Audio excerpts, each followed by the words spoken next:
So hey professor, this is my lab 6 assignment.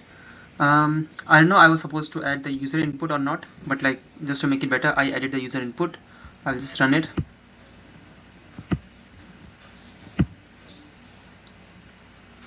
It's gonna ask her for the initial account. It says 1000. I'm adding the number of transactions, let's say 3.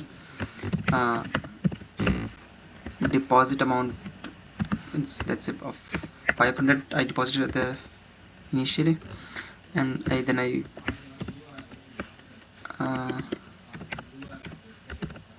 withdrew 800, and then I again withdrew 200, and at the end I was left with this amount. Yeah, 500 added, it became 1500. 200 minus, it became 1300. 800 minus 2, it became 500. So yeah, that's it. So moving on to the account class. Just hide it.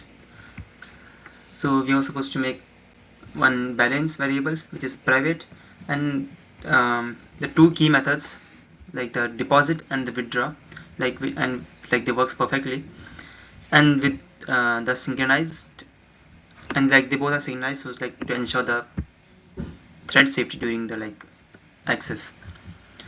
And so yeah, the deposit method, it accepts the amount and adds it to the balance amount. Like whatever was the initial amount, it adds the deposit, like whatever we add in the deposit, it just adds on to the amount.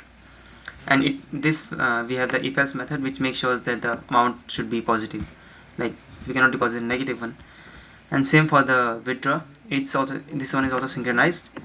And for this one we also have the if else method, which again ensures that the amount is positive, and also like the amount should not be greater than the total balance.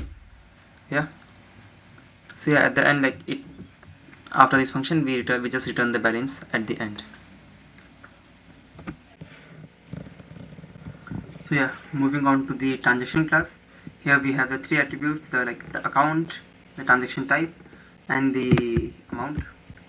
Yes, and the next we have the constructor to run all of these, and at the end we have the override method, which if the customer asks, if the customer is or the user is doing the deposit or the withdraw, it can modify depending on that, whatever the user wants. And yeah, that's all.